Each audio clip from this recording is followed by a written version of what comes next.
Going to read more of Diary of a Wimpy Kid Dipper Overload. And I'm doing this to pass the time before I have to go to the YMCA, which is at the gym. All right, then let's begin where we left off.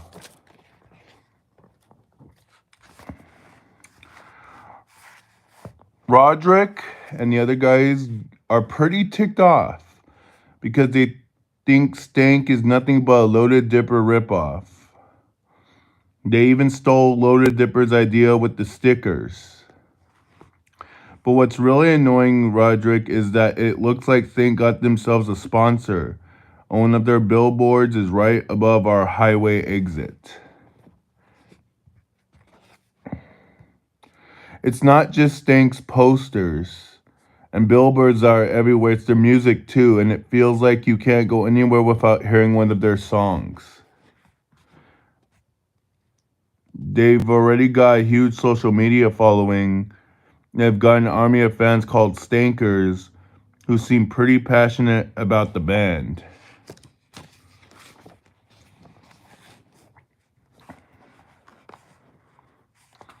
Roderick's nervous that Stank is gonna steal Loaded Dipper's thunder at the Battle of the Bands. So he decided they should go to a Stank show to see how big of a threat they are. But Roderick didn't want anyone at this show to recognize him, so he decided they should go in disguise. Unfortunately, by now all the good costumes at the Halloween store were gone, so they had to settle for the leftovers.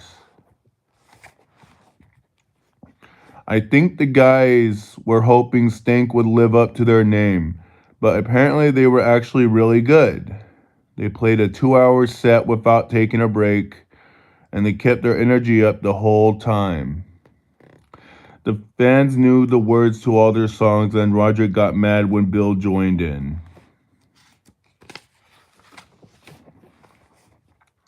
Stank even had a small machine which they cranked up when they played their big hit, Sniff a Little Whiff.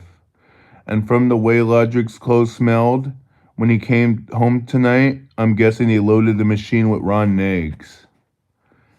It sounded like things couldn't have gotten much worse for Loaded Dipper, and the only person who had a good time was Bill, who walked out of the show with a bunch of Stank gear. For viewers, let's go! How are you today, this morning? Saturday. Now that Roderick knows who Loaded Dipper is up against in the Battle of the Bands, he's more focused than ever.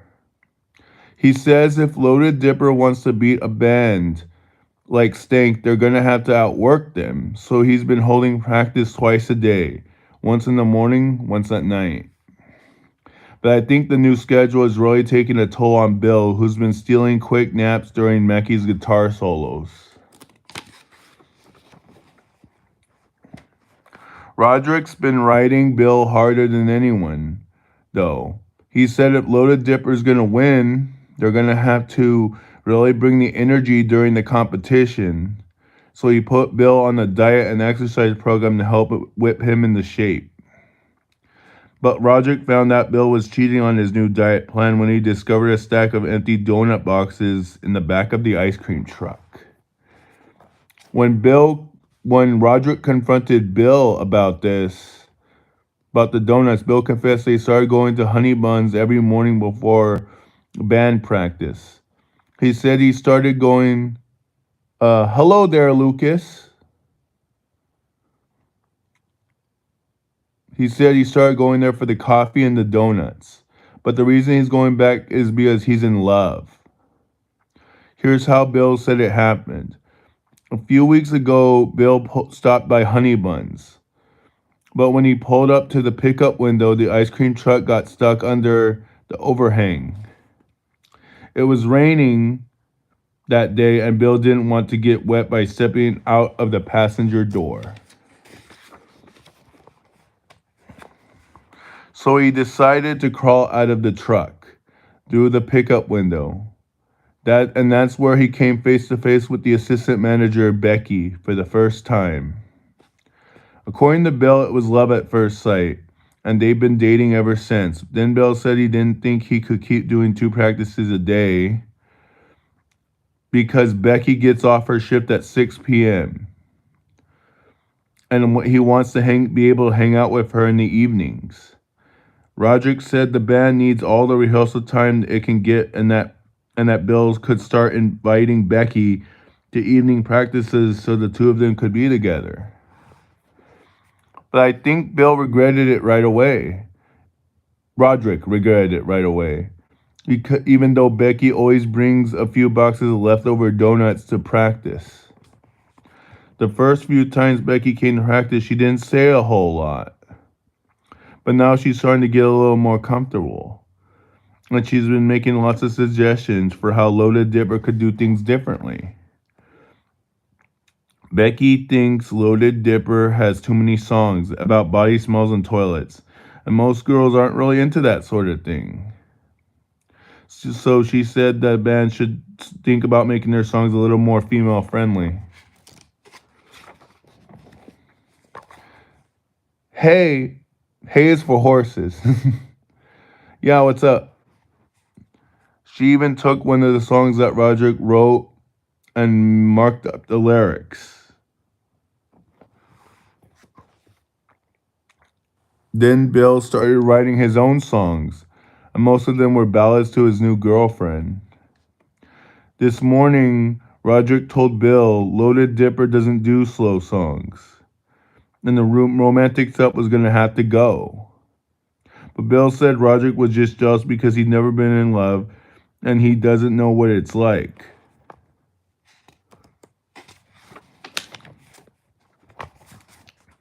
Bill wasn't finished either. He said Becky's been telling them that since he's the lead singer, he's the face of the band.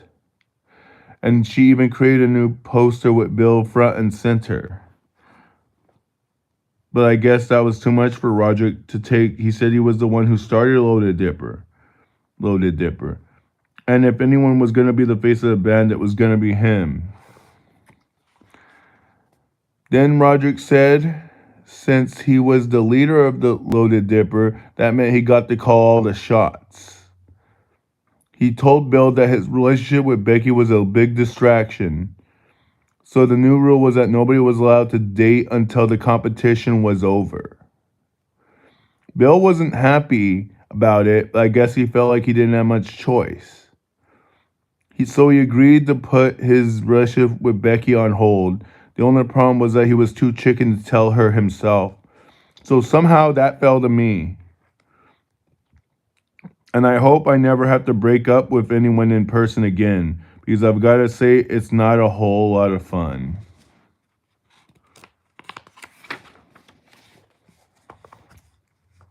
Monday. Things haven't been good with the band since Roderick and Bill had their big blow up.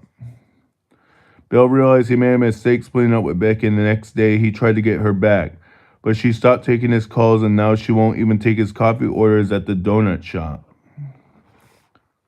So now Bill's totally heartbroken, and he's been skipping practices. And even when he does show up, he can't get through a song without breaking down in tears. Roderick hasn't exactly shown Bill a lot of sympathy. He says that Bill has got to pull himself together if Loaded Dipper is going to win the Battle of the Bands. But it seems like the competition is the last thing on Bill's mind.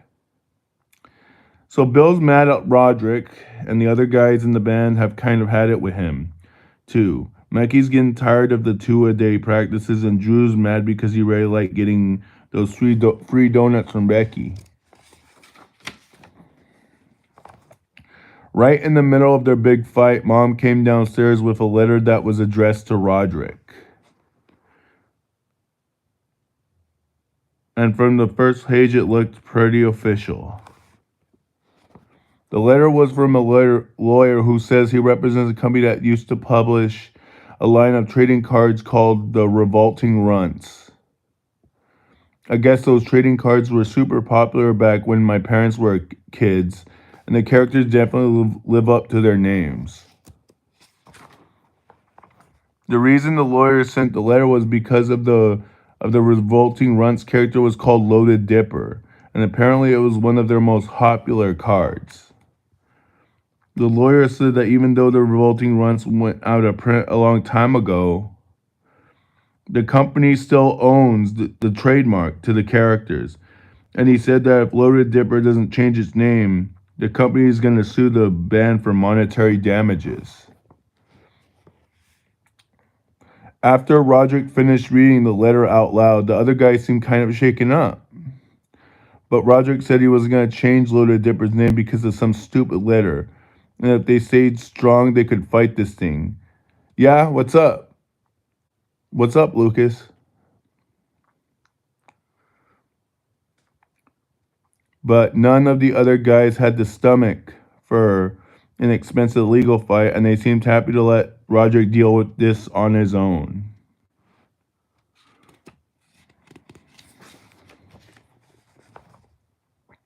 Friday. I never would have guessed that a train car company would be the thing to break up Loaded Dipper, but it looks like that's exactly what's happened. Ever since Roderick got that letter, the other guys have steered clear of our house. So with the Battle of the Bands just a week away, Roderick's been trying to recruit new band members to fill the empty slots. But nobody even showed up for the first round of auditions. So Roderick put up a new flyer promising free pizza to anyone who tried out. And even though the new ad got people to come to the house, it seemed like it drew a lot more pizza lovers than actual musicians. Hey, a handful of people who showed up had some musical talent, but none of them were a good fit for Loaded Dipper's style of music. And unless Roderick's gonna start writing songs that feature harmonicas and glockenspiels, he's probably gonna have to keep looking. But the slot Roderick was most worried about was filling was the lead singer position. Because there aren't a lot of people out there who can hit the high notes on Exploded Dipper and the low ones on Down the Drain. Loaded Dipper is not the only band looking for a new lead singer though. Word got around that the lead singer of Stank blew out his vocal cords during one of their shows. So now they're scrambling to find a replacement too. Yeah? Yeah, Lucas? You got my attention. What's up? And from their flyers, it looks like they're willing to offer people a lot more than a few slices of pizza to come out and audition. Wednesday. Well, it didn't take long for Sank to find their new lead singer, and I guess I shouldn't have been too surprised by who it was. The only thing that did surprise me is what they had to do to get their guy, because from the look of their new hoster, I'm guessing Bill and Becky came as a package deal. Now that Bill is a member of Stank, Roderick is even more obsessed with winning the competition. And I think he'd do just about anything to walk away with first prize.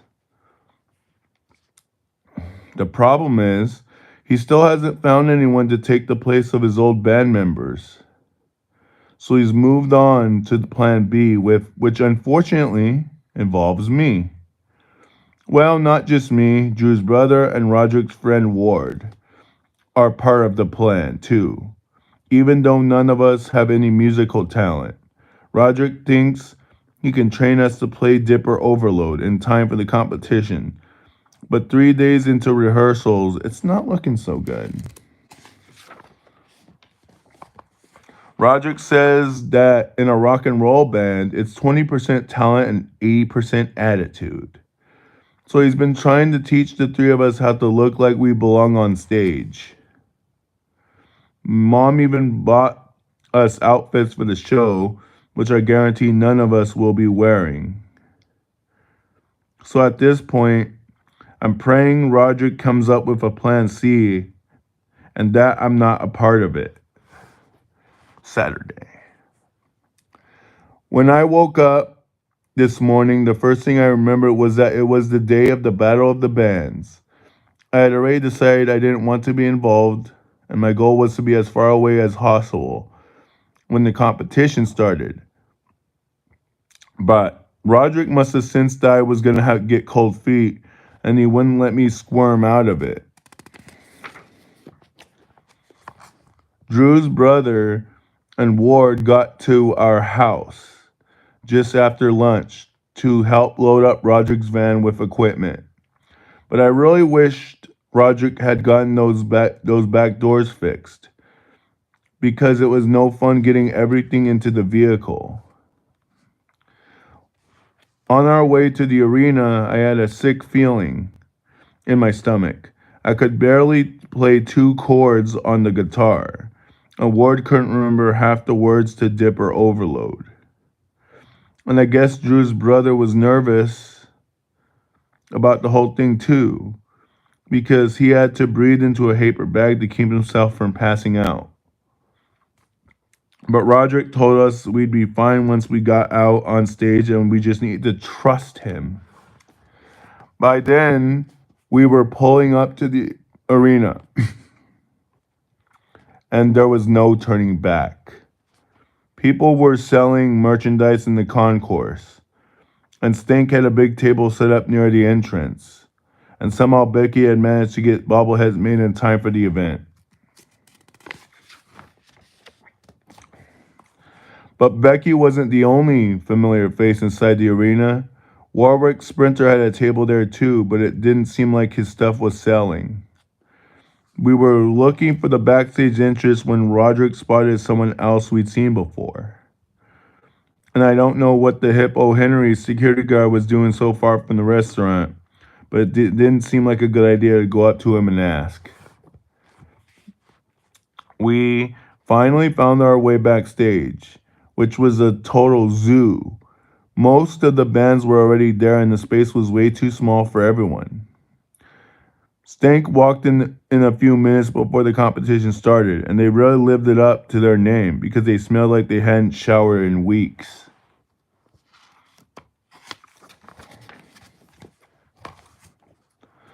I could tell Roderick wanted to go to Bill and say something, but he was swarmed by music journalists. So Roderick couldn't get close to him. It was pretty clear Bill was saving his voice for his big performance anyway. There was a screen in one corner of the room that listed all the bands in order of when they are scheduled to perform. And I was pretty disappointed that Loaded Dipper was dead last, because all I wanted to do at that point was get this over with and go home. But Loaded Dipper wasn't the only band that was performing at the end of the competition.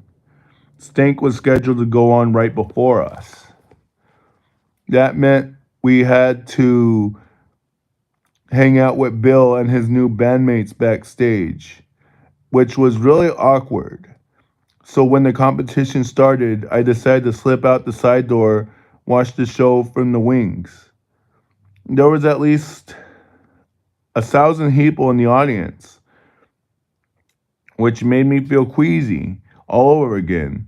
And they were already getting rowdy before the competition even started.